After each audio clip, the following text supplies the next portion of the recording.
জি, আপনি দুইটা প্রশ্ন করেছেন। একটা হলো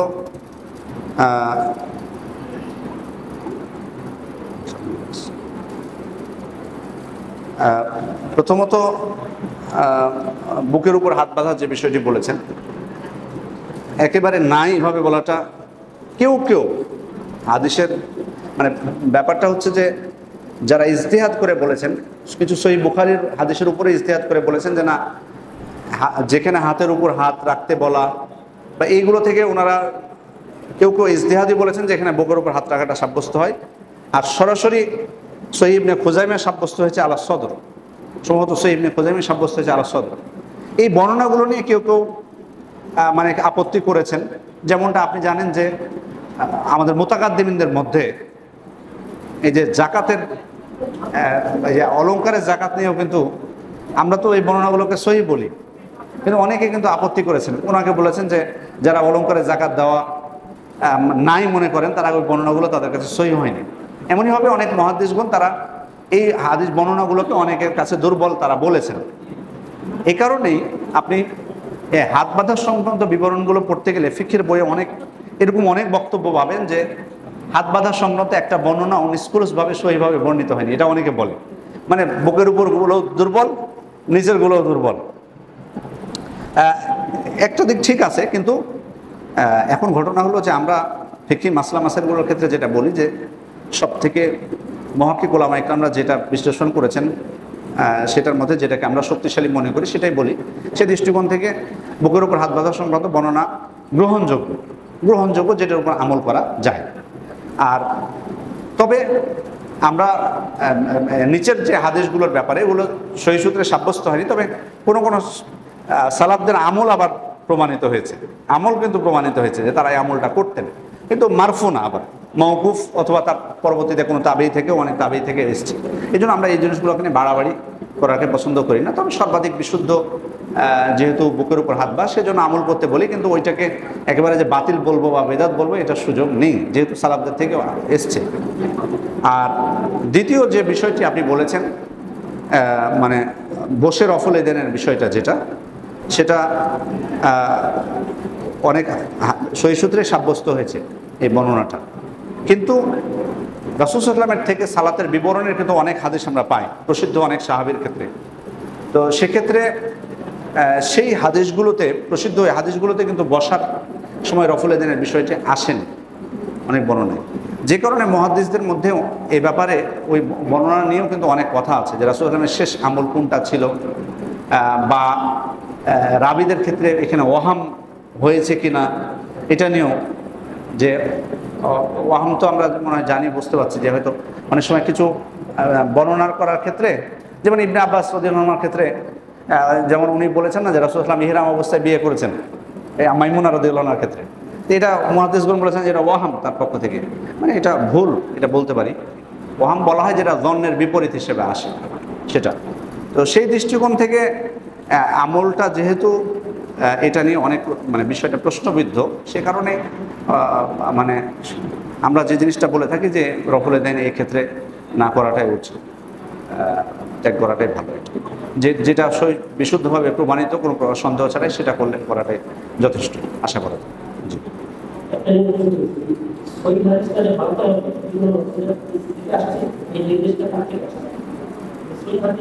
সহিহ হাদিস মানে যেটা বিশুদ্ধভাবে প্রমাণিত রাসূল সাল্লাল্লাহু আলাইহি ওয়াসাল্লামের থেকে যে এটা রাসূল সাল্লাল্লাহু আলাইহি ওয়াসাল্লামের বাণী, যখন সাব্যস্ত হবে যেটা রাসূলের বাণী তখন মানতে হবে। এটা তো কোরআনের আয়াতে আল্লাহ আম আয়াতগুলোকে আপনি নেবেন যে তোমরা আল্লাহর আনুগত্য করো, আল্লাহ রাসূল সাল্লাল্লাহু আলাইহি ওয়াসাল্লামের আনুগত্য করো। তা আল্লাহ রাসূল সাল্লাল্লাহু আলাইহি ওয়াসাল্লামের আনুগত্য কীভাবে হবে যদি আমি হাদিস না গ্রহণ করি? কীভাবে হবে? ওই দৃষ্টিকোণ থেকে। কিন্তু আমরা সহিহ বলছি এই কারণে যেহেতু দুর্বল এবং জালের আবির্ভাব ঘটেছে, সে কারণে সহিহ বলাটার প্রয়োজন ঘটেছে, এটাই, আর কিছু না।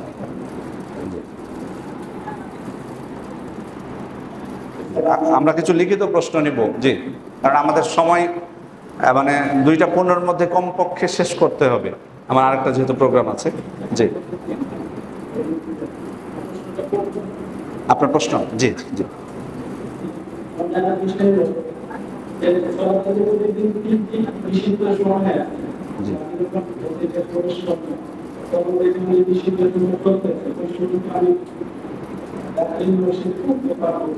জি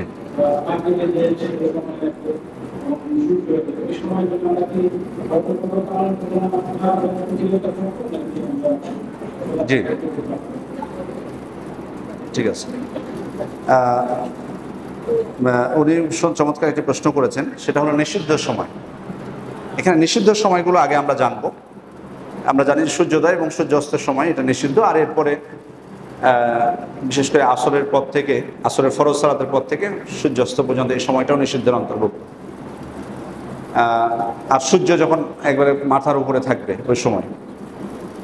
এখন নিষিদ্ধ সময়গুলো আবার আরেকটা সময় আছে, সেটা ফজরের সালাতের পর থেকে সূর্যোদয় পর্যন্ত, মানে 5টা মোট পাওয়া যাচ্ছে। সূর্যোদয়, সূর্য যখন মাথার উপরে থাকবে, সূর্য অস্ত, আর আসরের পর ফরজ সালাতের পর থেকে সূর্যাস্ত পর্যন্ত, ফজরের ফরজ সালাতের পর থেকে সূর্যোদয় পর্যন্ত, এই 5টা সময়। এই সময়গুলোতে সালাত তো নিষিদ্ধ। এখন কথা হলো যে কোন সালাতটা আমরা পড়তে পারবো।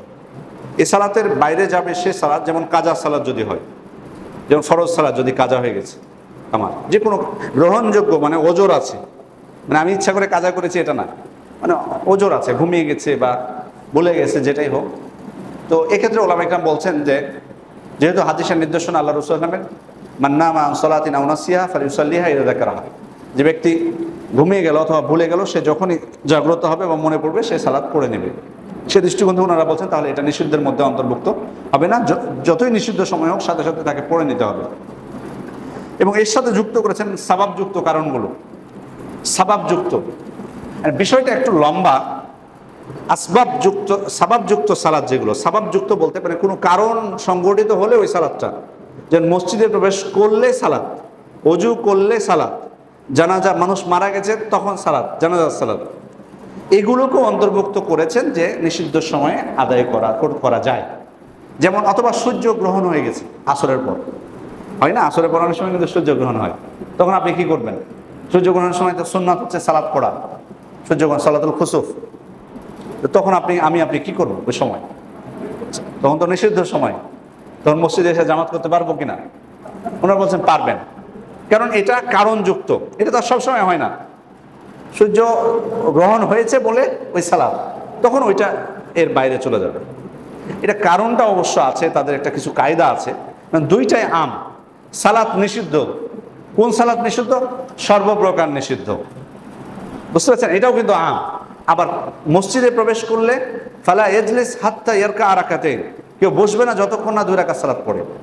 কখন? এটা কোনো লিমিট নাই, যখনই প্রবেশ করবো তখনই, ঠিক আছে না? দুইটাই কিন্তু আম, ব্যাপক। তাহলে কোন আমটাকে আপনি গ্রহণ করবেন? ঠিক না? এক আম দ্বারা সাব্যস্ত হচ্ছে যে সালাত নিষিদ্ধ, মানে সকল প্রকার সালাত নিষিদ্ধ। আর এক আম দ্বারা সাব্যস্ত যে আপনি মসজিদে প্রবেশ করলে আপনি সালাত পড়বেন। আমি বোঝাচ্ছি, তখন ওলামা ইকরাম এই আমটাকে প্রাধান্য দিয়েছেন যে মসজিদে প্রবেশ করলে। কেন? ওনারা বলছেন যে নিষিদ্ধের যে আম বর্ণনা, ওটা, ওই আমটা একটু দুর্বল করেছে কে? আমরা করেছি না, অন্য হাদিস দ্বারা।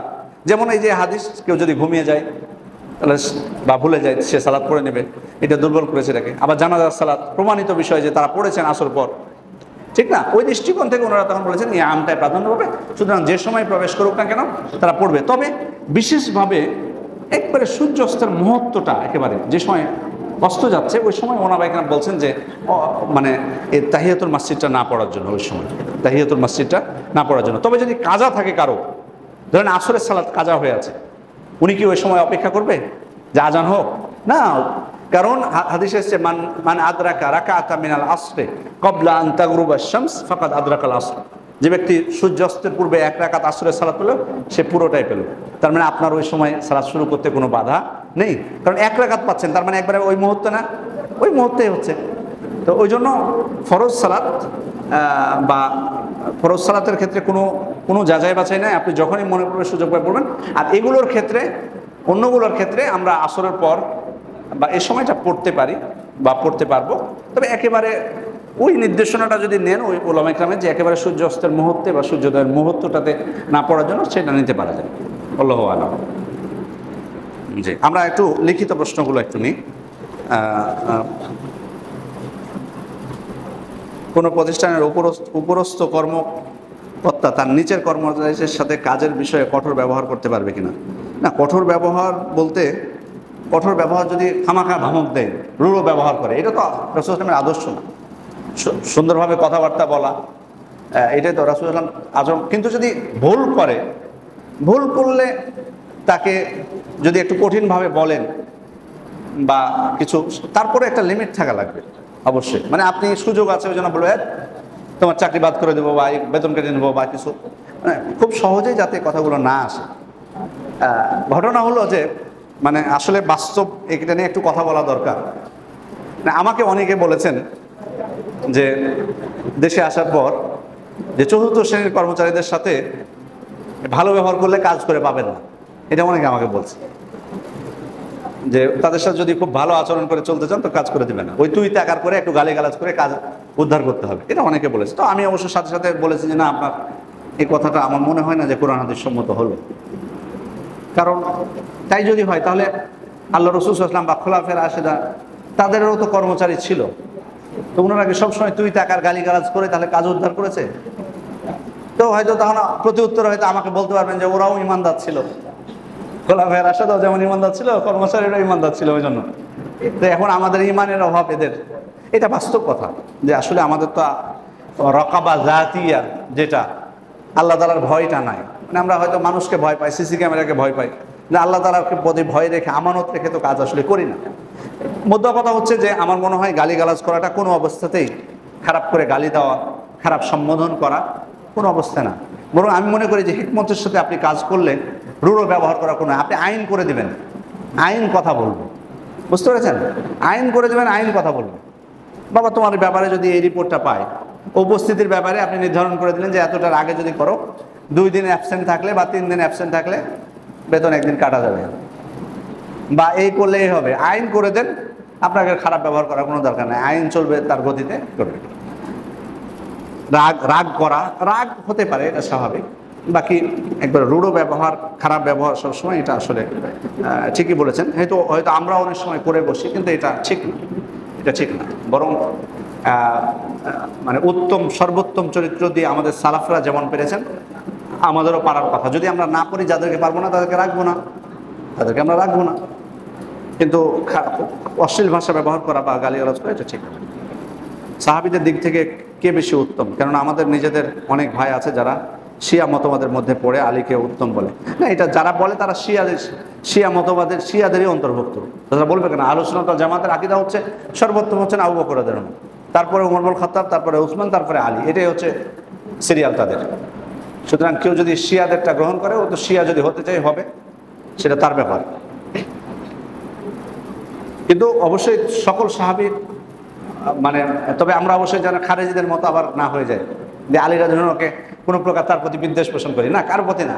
এই জন্য তো সালাফগণ যেহেতু 2টা ফেরকা হয়ে গেছিল, একদল তারা মানে আলী রাদিয়াল্লাহু আনহুকে প্রাধান্য দিয়ে আবু বকর এবং ওমর ইবনুল খাত্তাবকে মুনাফিক বানিয়ে দিয়েছে, আরেক দল আলী রাদিয়াল্লাহু আনহু, ওসমান রাদিয়াল্লাহু আনহুকে করেছে, খারেজিদের যে বিভাগগুলো।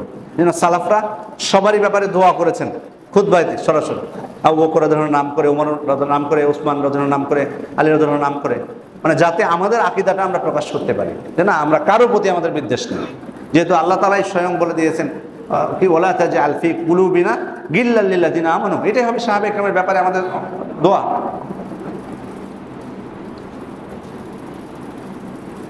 সালাতের ভিতর ফরজ, সুন্নাত, ওয়াজিব, মুস্তাহাব এই ভাগগুলো কি ঠিক নাকি ফরজ এবং সুন্নাত? না, ভাগ ঠিক আছে, এগুলো ভাগগুলো ঠিক আছে। ফরজ আর ওয়াজিব, ফরজ বলতে আসলে রুকুন বোঝায়, যেটা হয়তো উনি বলেছেন। ওয়াজিব, সুন্নাত, সুন্নাত আর মুস্তাহাবকে ভাগ করার আসে না, যেটা মুস্তাহাব ওইটাই সুন্নাত, সুন্নাত যেটা ওইটাই মুস্তাহাব, আর ফরজ যেটা সেটাই ওয়াজিব, রুকুনটা আলাদা। এটা ভাগ করা, সব ভাগগুলো সব মানুষের জানাটা অপরিহার্য না। একজন সাধারণ মানুষের জন্য জানা অপরিহার্য হলো সালাতের নিয়মটা। এগুলো আলেম যারা, মুফতি যারা, তাদের জানতে হবে। এ কারণে, কারণ ভুল হয়ে গেলে সমাধান করবেন কিভাবে? কিছু ভুল আছে, ওইটার কোনো মাপ নাই, বলতে হয় না তোমাকে আবার পড়া লাগবে বাবা সালাত, এর যে ফাসল্লি ফাইন্নাকা লাম তুসাল্লি, আল্লাহ রাসূল বলেছেন যে তুমি ফিরে যাও, তোমার সালাতই হয় না। আর রুকুনই সমস্যা তোমার। তো রুকুন হলো ইচ্ছা করে অনিচ্ছা করে যেটাতেই বাদ দেখ হবে না, আবার আপনাকে করা লাগবে। আর ওয়াজিব হলো যেটা অনিচ্ছাকৃতভাবে বাদ চলে গেলে সহসিজদা দিলেই হয়ে যাবে। আর সুন্নাত বা মুস্তাহাব হলো আমরা ঘৃণা বা বিদ্বেষ পোষণ করবো না সেটার প্রতি, কিন্তু কেউ বাদ দিলে কোনো অসুবিধা নেই, তবে করার চেষ্টা করতে হবে। সুতরাং এই ভাগগুলো করা যায় বা জানাটা ভালো, কিন্তু সবার জানাটা, আপনি যখন একজন মানুষকে সালাত শেখাবেন, সালাত ভালো করে পড়তে জানেন না, আপনি শেখাবেন, তখন তাকে কি বলবেন যে বাবা আগে তোমাকে রুকুনগুলো শেখায়, রুকুনগুলো আগে মুখস্থ করো বা ওয়াজিবগুলো আগে মুখস্থ করো? না, বরং তাকে সরাসরি প্র্যাকটিক্যাল প্রথম থেকে শেষ পর্যন্ত রাসূলুল্লাহ সাল্লাল্লাহু আলাইহি ওয়াসাল্লাম কিভাবে আদায় করেছেন। হজ যখন আপনি শেখাবেন একজন সাধারণ মানুষকে, তখন হজ প্রথম থেকে নিয়ে শেষ পর্যন্ত আল্লাহ রাসূল সাল্লাল্লাহু আলাইহি ওয়াসাল্লাম কিভাবে করেছেন সেভাবে শেখাবেন। মুফতি যিনি গভীর জ্ঞান, উনাকে জানতে হবে কোনটা ওয়াজিব কোনটা রুকুন, কারণ একটা বাদ চলে গেছে। তো যদি সেটা মুস্তাহাব একটা বাদ দিয়ে দিয়েছে, তখন আপনি যদি তাকে বলেন যে তোমার হজই বাতিল, সামনে বছর আবার আসা লাগবে তোমাকে হজ করতে, তো ওটা জুলুম হয়ে গেল না? আপনি কেন বাদ করলেন? যেখানে আল্লাহ রাসূল সাল্লাল্লাহু আলাইহি ওয়াসাল্লাম ছাড় দিয়েছেন সেখানে আপনি কেন ছাড় দেন? এই জন্য আসলে এই রুকুন, ওয়াজিব বা সুন্নাত, এগুলো তো আল্লাহ রাসূল সাল্লাল্লাহু আলাইহি ওয়াসাল্লাম বলে যাননি আমাদেরকে যে এটা হলো রুকুন, এটা হলো ওয়াজিব, এটা হলো মুস্তাহাব। এগুলো ফুকাহাগুন বের করেছেন, আমাদের জন্য সহজ হয়েছে তখন হুকুম দেওয়াটা। দলিলের উপর ভিত্তি করে, দলিলের উপর যাচাই করে ওনারা কিন্তু এগুলো সাব্যস্ত করেছেন, নিজের থেকে না। আর এই জন্য মতভেদ হয়েছে, এই জন্য দেখতে পাবেন যে কেউ কোনো আমলকে রুকুন বলছেন, কেউ আবার বলছেন ওয়াজিব। তো যাই হোক, মোদ্দা কথা হচ্ছে যে আমাদের মানে ভাগের কথা আপনি যেটা বলেছেন সেটা আমি আবারও বলে দিই। রুকুনকে অনেকে ফরজ বলেছেন, অনেক ফুকাহাগুন, ওই হিসাবে রুকুন এবং ফরজটা একই, আর সুন্নাত আর মুস্তাহাব একই। আর ফরজ ওয়াজিব যেটা, সেটাকে অনেকে ফরজ বলেন, কিন্তু ওয়াজিব বলে যথেষ্ট। জি, নিজের থেকে বয়সে বড় মেয়ে বিয়ে করা কি সুন্নাত? সুন্নাত মানে আল্লাহ রাসূল সাল্লাল্লাহু আলাইহি ওয়াসাল্লাম করেছেন খাদিজা রাদিয়াল্লাহু আনহার জন্য, এটা এইভাবে সুন্নাত বলার কোনো ইয়া নেই। যদি আপনি যোগ্য মনে করেন এবং চলতে পারেন বা সব দিক থেকে আপনার সাথে ফিট হয়, পারেন বিবাহ করতে, জায়েজ। সুন্নাত আমরা না বলি। ইউটিউব থেকে উপার্জন করা টাকা জায়েজ, যেহেতু এখানে অনেক সমস্যা আছে, আমি আসলে বিস্তারিত এখানে বলতে যাচ্ছি না, অ্যাড সংক্রান্ত বা আরও সংক্রান্ত অনেক ঝামেলা আছে। যেন আমি ভাইদেরকে বলবো যে যদিও দিনই বিষয়ে হোক, তবুও এই ঝামেলাগুলো এড়িয়ে যাওয়ার জন্য অন্য কোনো উপার্জনের পথ দেখুন, এই উপার্জনের উপর নির্ভরশীল হবে না। জি, যদিও সেটা দিনই বিষয়ে হোক না কেন, বা অ্যাডগুলো আপনি ক্যান্সেল করলেও বলবো যে সমস্যা আছে এখানে অনেক। মাথার চুলের ব্যাপারে কিছু কথা বলবেন, চুল রাখার নিয়ম বলবেন। আপনি চুলের ক্ষেত্রে বা পোশাকের ক্ষেত্রে সর্বোত্তম যেটা, সেটা হলো যে আপনার সম্প্রদায় বা আপনি যেখানে বসবাস করছেন তারা যে রীতিটা অনুসরণ করে, এটা সর্বোত্তম। তবে হারাম যেন না হয়, আবার বসে খেয়াল রাখতে হবে যে হারাম যেন না হয়।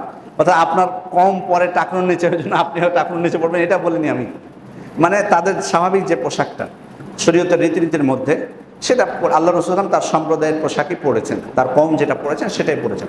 চুল রাখার ক্ষেত্রে ওই জন্য ইবনুল কাইয়িম রাহমাতুল্লাহ সুন্দর কথা বলেছেন। উনি বলছেন যে আল্লাহ রাসূল সাল্লাল্লাহু আলাইহি ওয়াসাল্লামের হ্যাঁ চুল বড় ছিল, কিন্তু কোনো সম্প্রদায়ের যদি এটা রীতি না থাকে, পুরুষদের ক্ষেত্রে নারীদের না, তাহলে সে বড় চুল না রাখাটাই সর্বোত্তম তাদের কাছে। এই জন্য আমি বলি যে যেহেতু আমাদের সমাজে খুব ভালোভাবে এটাকে অ্যাকসেপ্ট করে না, সেহেতু আপনি জায়েজ ওইভাবে রাখলে জায়েজ, কিন্তু ছোট করে রাখাই ভালো পুরুষদের ব্যাপারে। বিবাহ মোহরানার টাকার কোনো বাধ্যবাধকতা আছে কি? এক্ষেত্রে মেয়ে পক্ষের কিছু বাধ্যবাধকতা থাকে, এ বিষয়ে কিছু বলবেন? কোনো বাধ্যবাধকতা নেই। বাধ্যবাধকতা বলে ওরা অনেক সময় বলে যে মানে আমার মেয়ের বান্ধবীর মোহর 10 লাখ 15 লাখ, ওরটা আপনি কিভাবে 1 লাখ দিবেন, এটার কথা হয়তো বা জিজ্ঞেস করছে। বা ওর বোনের বিয়ে হয়েছে মানে 50 লাখ টাকা মোহরে, ওরটা কিভাবে 50,000 টাকায় দিয়েছেন, এটা অনেক সময় বলে মেয়ে পক্ষ। আপনি সোজা বলে দিবেন যে আমাদের এটা সাধ্যের ভিতরে। কারণ যারা 50 লাখ করে তারা সাধারণত, আমি হুকুম দিচ্ছি না, দেয় না, মাপ চেয়ে নেয়, বা যেটাই করে মাপ চাওয়ার প্রয়োজন মনেও করে না অনেকে, বা চেয়েও নেয়। তা আপনি পুরুষ মানুষ হয়ে আপনি কেন খামাখা একজন মানুষের কাছে মাপ চাইতেছে কেন যাবেন আপনি? এটা নির্লজ্জতা, বেহায়াপনা একটা। কেন আপনি ছোট হবেন? দরকার কি আপনার 15 লাখ করতে যাওয়ার? সরাসরি বলে দিবেন আপনি। এটা মোহরের কোনো বাধ্যবাধকতা নেই। হ্যাঁ, মাহরুল মিছিল বলে একটা জিনিস আছে, ওটা কখন? ওটা যখন কোনো সমস্যা হয়ে যাবে, অথবা মোহর নির্ধারণ না করে বিয়ে করে ফেলেছে, অথবা কোনো সমস্যা ঘটেছে, তখন সেখানে যায়। কিন্তু আপনার সাধ্যের অতিরিক্ত কোনো চাপিয়ে দেননি। আপনি বরং পাত্র নির্বাচনের ক্ষেত্রে এই জন্য মেয়ে পক্ষের প্রতি আপনি একটা ভালো ছেলে বলেন, আসলে ঘটনা হচ্ছে যে আমরা সমস্যা হলো মানুষকে নিয়ে বেশি ভাবি। আপনি একটা ছেলে ভালো ছেলে পেয়েছেন, আলহামদুলিল্লাহ, যোগ্য, সৎ, দিনদার, এটাই তো আপনার বড় পাওয়া। আপনি মানুষকে শুনিয়ে কি করবেন যে আপনার মেয়েকে এত টাকা মহৎ দিয়েছে? শুনলো যে হ্যাঁ আপনার মেয়ে জামাই গরিব, সমস্যা কোথায়? আপনি বলে দিবেন যে আমি যোগ্য বলে তার সাথে আমি দিচ্ছি। সুতরাং তার যেটা সাধ্যের মধ্যে আছে সে সেটাই দিয়েছে।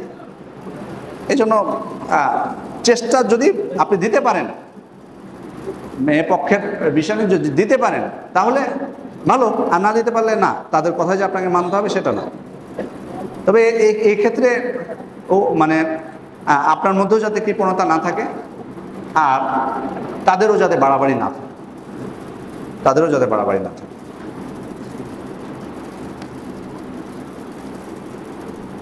বাংলাদেশের বিভিন্ন জায়গা থেকে ব্রিটিশ পিলার এবং তর্ক সাপ ধরে বিক্রি করা। ব্রিটিশ পিলার কি এটা? ও আচ্ছা, নিষেধ আছে সরকারিভাবে। যেখানে সরকারের নিষেধ আছে এগুলো আপনি ধরবেন কেন? যেটা ক্ষতিকর, যেটা আপনার ক্ষতি করতেছে, তো সাপ বা কিছু আপনি মেরে ফেলতে পারেন, তখন ওইটা তো নিষেধ নাই। আছে সরকারিভাবে কোনো সাপ মারা, যদি যেটা আপনার যেটা আপনার ক্ষতি করবে, পিঁপড়া বলেন বা যে কোনো ক্ষতিকর প্রাণী, এটা আলাদা জিনিস। কিন্তু যদি অন্য কোনো নির্দেশনা থাকে কোনো প্রাণীর ব্যাপারে যেখানে আপনার ক্ষতি হচ্ছে না, তাহলে ওইখানে আপনি যাবেন। সরকারি নির্দেশনাগুলো মানতে হবে আমাদেরকে। আমাদের আসলে সমস্যা হলো কোথায় জানেন? আমাদের জীবনের এই যে এত ফিতনা ফাসাদের মূল কারণ হলো যে আমাদের আনুগত্য জিনিসটা আমাদের মধ্যে নাই। ব্যক্তি জীবনে, পরিবারের ক্ষেত্রেও নাই, সব জায়গাতে অবহেলা, আপনার সরকারি আইন তো, সরকারের আনুগত্য তো আমাদের করতে হবে। কোনটা আপনি করবেন না? যেটা কোরআন হাদিস বিরোধী সেটা আপনি করবেন না। কিন্তু যদি কোরআন হাদিস বিরোধী না হয়, এটা আমাদের কর্তব্য। কিন্তু আমরা গড়ে উঠছি এমনভাবে যে সরকার যদি আমার মতের পক্ষে সরকার হয় তাহলে মানবো, আর নাহলে মানবো না। মানে যেভাবে হক বিরোধিতা আপনাকে করতে হবে, এই মন মানসিকতা নিয়ে আমরা গড়ে উঠেছি। কিন্তু আসলে তো এটা ঠিক না। তো ভালো কাজ যদি হয়, ভালো জিনিস হলে আপনাকে আনুগত্য করতে হবে, সে নিয়মকানুন মেনে চলতে হবে। যে দেশে আপনি থাকেন না কেন, অমুসলিম দেশে থাকলেও আপনাকে নিয়মকানুন মেনে চলতে হবে। আমার আসলে প্রোগ্রাম আছে, ওই জন্য